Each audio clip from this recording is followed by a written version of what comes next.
Saudara-saudari, pada kesempatan ini saya akan mengajak Anda semua untuk mendalami makna dasar Alkitabiah dan tata liturginya perayaan Jumat Agung. Mari kita ikuti bersama pendalaman ini. Jumat Agung mengenang sengsara Tuhan, mana perayaan, dasar Alkitabiah dan liturginya.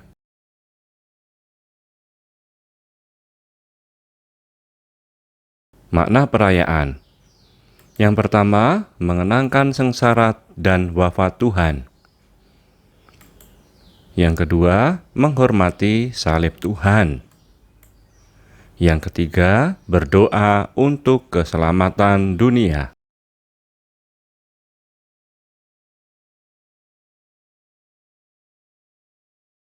Mengenangkan wafat Tuhan.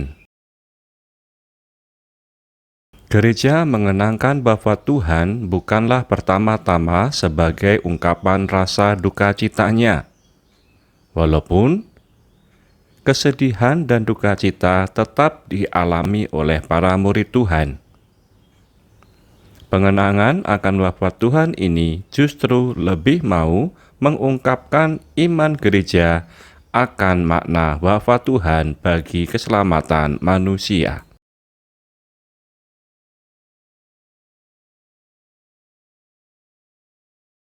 Dalam perayaan Jumat Agung ini, gereja mengungkapkan imannya akan makna wafat Tuhan sebagai berikut. Yang pertama, wafat Tuhan telah dinubuatkan oleh para nabi. Dengan demikian, wafat Tuhan merupakan kehendak Bapa.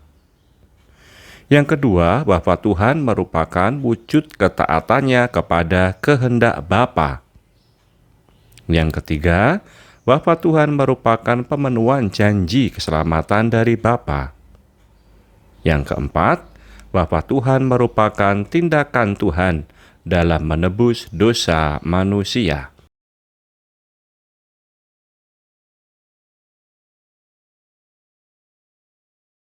Menghormati salib. Wafatnya Tuhan Yesus pada kayu salib mengubah pandangan mengenai salib. Salib bukan lagi lambang kehinaan dan kematian, melainkan lambang kemenangan dan kehidupan. Dengan wafat di kayu salib, Tuhan membebaskan manusia dari dosa dan mengalahkan maut. Jalan menuju kehidupan terbuka lebar karena peristiwa salib. Maka, salib Tuhan sungguh patut untuk dihormati.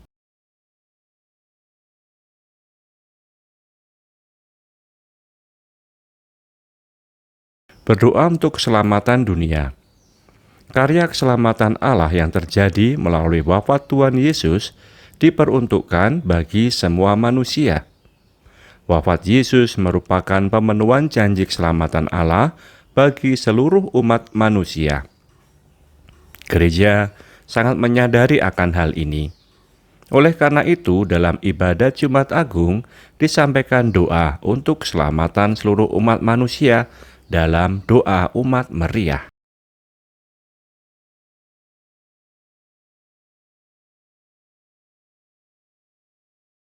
Dasar Alkitabiah. Kisah sengsara Tuhan bersumber pada keempat Injil. Namun pada perayaan Jumat Agung dibacakan kisah sengsara dari Injil Yohanes bab 18 ayat 1 sampai bab 19 ayat 42. Sebagian dari kutipannya mengatakan demikian. Sambil memikul salibnya, ia pergi keluar ke tempat yang bernama tempat tengkorak, dalam bahasa Ibrani Golgota. Dan di situ ia disalibkan oleh mereka. Dan bersama-sama dengan dia disalibkan juga dua orang lain, sebelah menyebelah, Yesus di tengah-tengah. Dan Pilatus menyuruh memasang juga tulisan di atas kayu salib itu, bunyinya, Yesus, orang Nazaret, Raja orang Yahudi.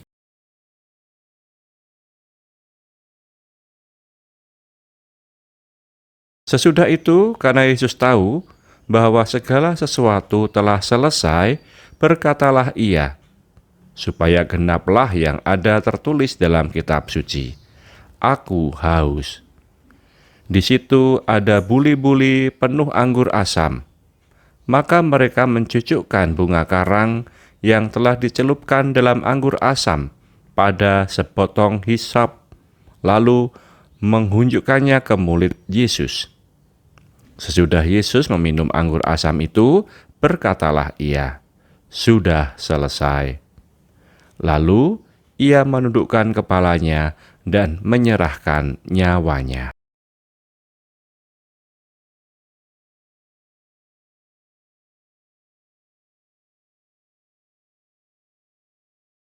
Tata liturgi.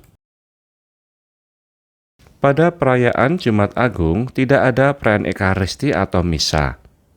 Maka sebutan yang tepat untuk perayaan Jumat Agung bukanlah misa Jumat Agung, tetapi perayaan Jumat Agung. Tata perayaan Jumat Agung terdiri dari: pertama, liturgi sabda; yang kedua, penghormatan salib; dan yang ketiga, upacara komuni. Seluruh rangkaian perayaan Jumat Agung dilaksanakan dalam suasana hening. Keheningan ini nampak pada altar yang kosong, tanpa salib dan lilin. Lagu atau musik sekedar pengiring.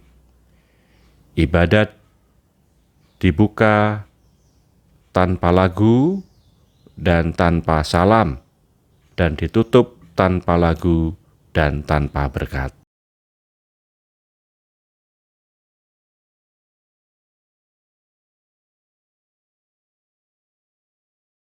Imam mengawali perayaan dengan menelungkupkan diri di depan altar sebagai ungkapan kedukaan gereja dan kerendahan diri manusia.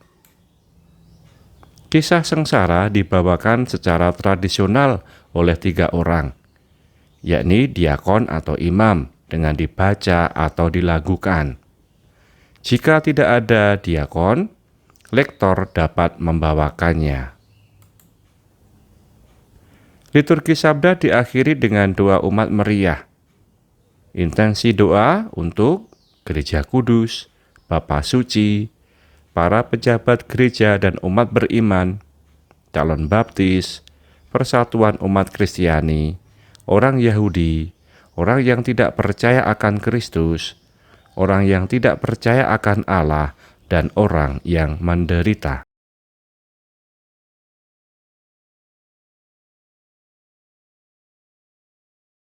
Penghormatan salib diawali dengan imam membuka kain selubung salib, mulai dari bagian atas, bagian lengan kanan, dan seluruhnya.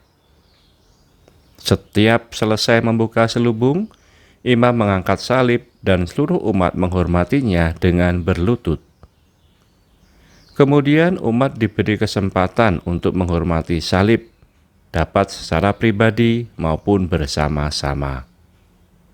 Idealnya, hanya 1 salib yang digunakan sebagai kesejatian tanda. Setelah penghormatan selesai, salib ditempatkan di dekat altar dengan lilin menyala.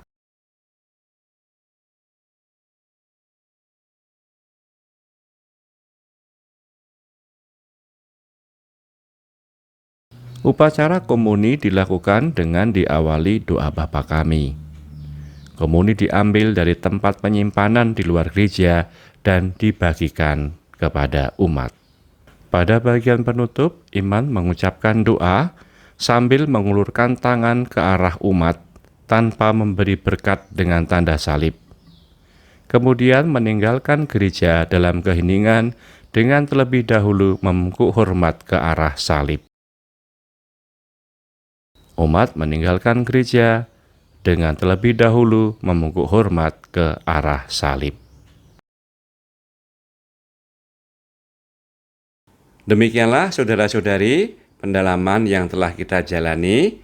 Semoga dengan semakin kita memahami perayaan Jumat Agung, baik maknanya, dasar alkitabiahnya, dan tata liturginya, membuat kita semua semakin bisa menghayati perayaan tersebut, dan tentunya kita juga semakin menyadari betapa besar cinta Tuhan kepada kita sampai Dia rela untuk mengalami sengsara wafat demi keselamatan kita semua. Dan tentunya mendorong kita untuk membalas cintanya dengan kita melaksanakan apa yang menjadi ajarannya bagi dan dalam hidup kita. Berkat Tuhan.